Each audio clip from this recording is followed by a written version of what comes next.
Bienvenue aux amateurs, aux passionnés et aux fous furieux du trading. Bienvenue également à ceux qui passent la journée la tête dans les écrans, tout comme moi. Bienvenue à vous tous. Aujourd'hui, c'est un nouvel épisode de recherche et test stratégie. On est sur le Bitcoin dollar, le BTC USD, suite à un mail que j'ai reçu qui me demandait tu nous as jamais fait de strat de recherche et test sur le Bitcoin dollar avec des moyennes mobiles expo. Donc là, bah écoute, tu l'auras ton épisode.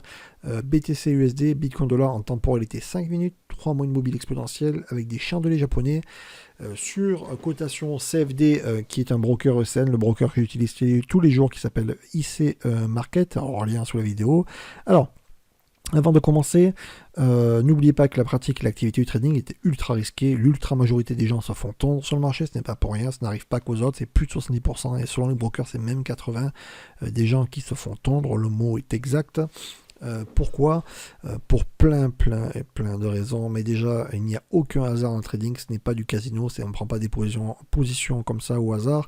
Tout est une histoire de probabilité, de risque-reward, c'est-à-dire qu'on prend un risque dans un setup bien précis avec un take profit bien précis qui vous donnera une probabilité qui est calculée sur des très longues périodes pour avoir une probabilité, un taux de réussite le plus juste possible. Et après, une fois qu'on a fait cette approche, ce calcul avec le rendement qui correspond, malgré tout ça, il y a une gestion de discipline à avoir, très poussée, et une gestion émotionnelle extrêmement saine. Je pense que le mot est exact, voilà. Donc faites attention, ne faites pas au hasard, backtestez toujours en démo, et faites très attention. En tout cas, tout ce que je partage depuis le début est fait dans un unique but de vous donner des idées, aiguiser votre esprit critique, et j'espère également que ça vous aide à surtout ne pas vous faire avoir comme ça. Alors aujourd'hui, BTC USD, temporalité 5 minutes, 3 moyennes mobiles exponentielles en chandelier japonais. Donc on est sur MetaTrader 5, cotation ECN CFD. Donc, alors, déjà, premièrement, quand on choisit à backtester une stratégie, on est obligé de choisir un cadre horaire toujours. Pourquoi ? Parce qu'on ne peut pas tester des positions potentielles qu'on prendrait si on n'est pas capable de rester devant les écrans tout le temps. C'est-à-dire qu'on ne pourra pas prendre au hasard 2 trades et puis dans une heure on n'est plus là, puis on reprend un trade, alors que vous avez backtesté comme quoi vous allez potentiellement prendre toutes les positions toute la journée. Déjà, on est obligé de prendre un cadre horaire qui est réaliste pour faire un backtest d'une stratégie. Donc là, pour cette vidéo-là, j'ai choisi 9 heures, donc c'est représenté 10 heures sur le graphique, et 5 heures, d'accord, tout en sachant que si une position serait encore ouverte à ce moment-là, je ne la clôturerai pas, je la clôturerai par choix pour cette recherche à 20 heures, toutes les positions, qu'elles soient perdantes ou gagnantes, je les clôturerai à 20 heures, d'accord, mais les points d'entrée potentiels où je prendrai des positions, ça sera 5 heures maximum. Donc là, j'ai déjà un cadre horaire et une base de recherche pour une fenêtre bien précise. À ce moment-là, j'applique 3 moyennes mobiles. Je pars du principe, avant de choisir 3 moyennes mobiles, que le Bitcoin USD, c'est quelque chose d'extrêmement volatile, surtout en temporalité 5 minutes. Alors, je pars du principe que je vais mettre des moyennes mobiles exponentielles relativement grandes pour filtrer les tendances avec 3 moyennes mobiles exponentielles. Donc la première qui est en bleu, j'ai choisi 100 périodes en expo, la verte en 50 expo et la jaune en 25 exponentielles. Déjà, ça donne un très bon filtre de tendance pour avoir potentiellement des zones d'intervention à la baisse ou à la hausse.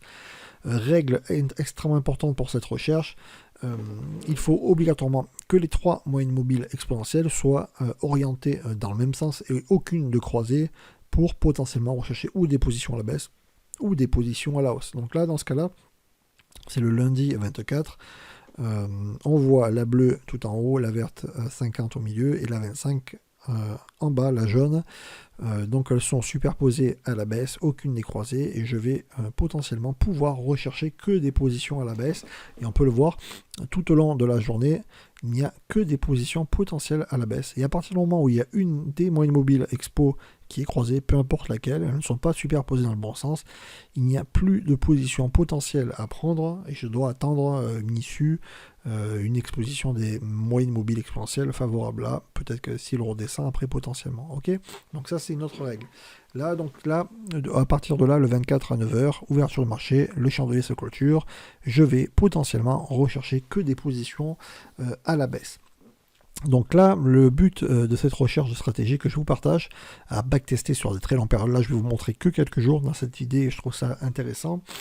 Les chandeliers vont s'appuyer dans les moyennes mobiles, alors peu importe si ça traverse ou pas, à partir du moment qu'elles sont toujours superposées dans le bon sens, aucun problème, et je vais attendre qu'un chandelier casse, le corps du chandelier casse l'escalade à la baisse, et au moment de la clôture, je vais pouvoir rentrer en position à la baisse parce qu'elles sont à la baisse et aller chercher un TP et mettre un stop. Donc la configuration c'est j'attends que les corps cassent la 25 en dedans, peu importe si ça va sur la 150, peu importe, une fois que c'est rentré, et je vais attendre que mon signal va être une reprise de la baisse avec une cassure du corps de chandelier. Je dis bien le corps et pas la mèche. Le corps va casser par exemple la moyenne mobile 25 et à partir de là je rentre en position au moment de la clôture de ce corps de chandelier et je vais rentrer de façon agressive, c'est-à-dire que je vais utiliser le chandelier clôturé plus le précédent, placer mon stop sur le dernier plus haut dans ce cas, donc c'est le chandelier précédent, là il y a marqué 578, je rajoute 2 points et je multiplie par 2 la distance. Donc faites pas attention au nombre de points que je marque là parce que j'enlève un 0. Et c'est pas exact non plus, c'est vraiment pour vous montrer une idée. Ici, par exemple, on voit très bien 678, ça y est, 50 fois. Je risque, donc le but est de risquer 1, d'accord, et d'aller chercher 2 fois le risque dans une tendance qui est baissière. Ok. Ici également, on rentre sur les 2 chandeliers en comptant celui qui a clôturé qui a cassé à 25. Je vais chercher 2 fois la distance. Et intéressant, je ne l'ai pas rajouté, je vais chercher 2 fois la distance sans inclure les deux petits points de spread que je rajoute dessus là pour le stop.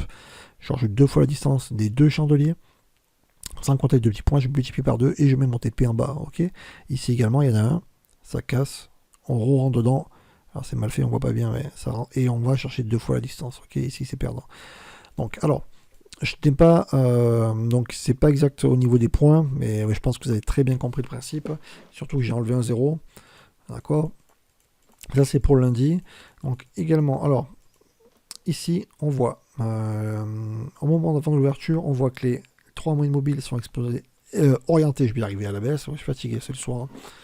Et on va attendre de savoir une issue, dans quel sens je vais pouvoir prendre, du moment qu'il y a un croisement, et là on voit la jaune, la verte superposée au-dessus de la bleue, c'est pas très clair mais c'est ça que c'est bon, là, et celui-ci je ne l'ai même pas compté, vous avez une position, cassure, et ça recasse à la hausse, et on va chercher, prend position, et on va chercher un 216 en fait, c'est ça, ok, ils y sont une fois, pas de problème, donc il y avait une position qui n'est pas comptée dans les calculs que j'ai fait comme ça.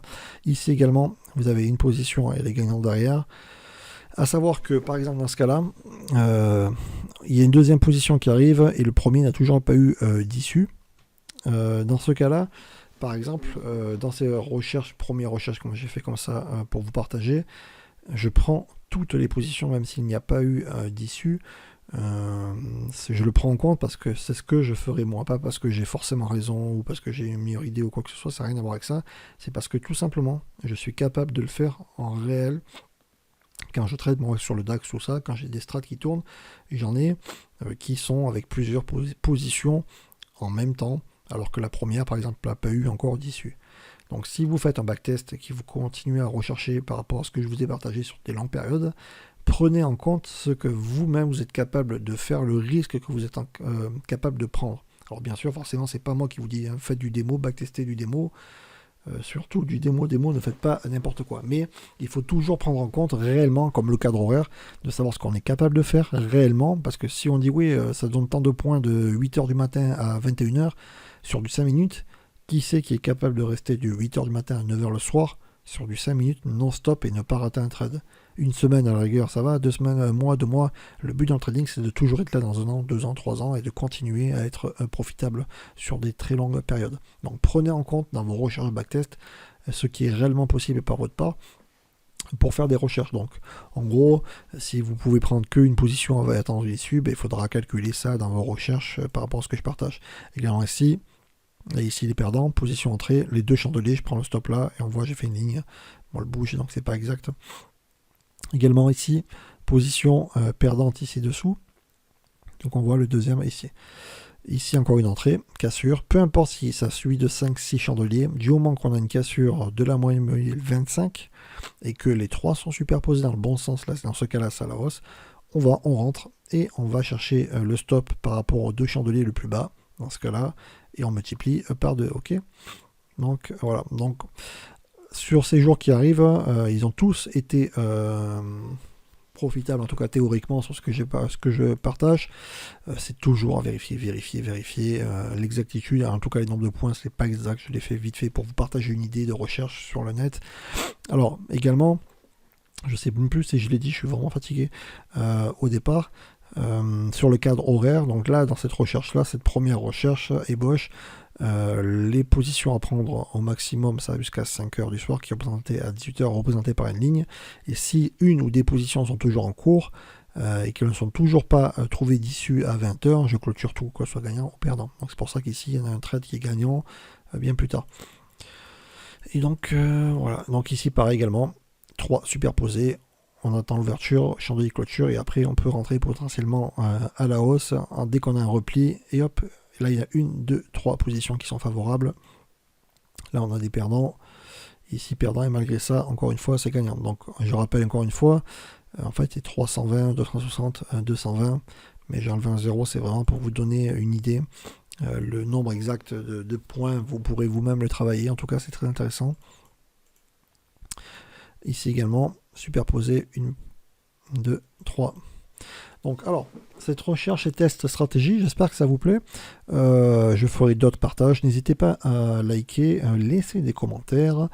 Si par hasard, et je l'espère en tout cas, vous faites des recherches sur cette idée de trading que je vous ai partagée, n'hésitez pas, que ce soit sur le forum, site libre, que ce soit dans les commentaires sous YouTube, des résultats, en tout cas un nombre de points, des règles que vous ajoutez, que vous enlevez de ce que je partage, parce qu'il y a à peaufiner, mais en tout cas c'est une idée, une base de recherche que je trouve intéressante. Les moyennes mobiles expo, pareil, peuvent être ajustés pour avoir un rendement plus ou moins bon à optimiser. C'est tout à fait possible. Là j'ai fait un choix par défaut pour vous montrer sur quelques jours, et je rappelle également, quelques jours n'est pas représentatif du mois ni de l'année. C'est vraiment une idée que je vous partage comme toujours pour que vous ayez un aperçu, et gardez toujours un esprit critique, vérifiez toujours tout par vous-même. On peut tout vérifier gratuitement en démo, n'importe qui vous ouvrira un compte démonstration chez un broker pour vérifier, backtester, pour être sûr que vous avez bien compris et tout ça. Alors il est tard, il est vraiment tard, je vous ai encore fait une vidéo, je vous dis à bientôt, allez, ciao ciao.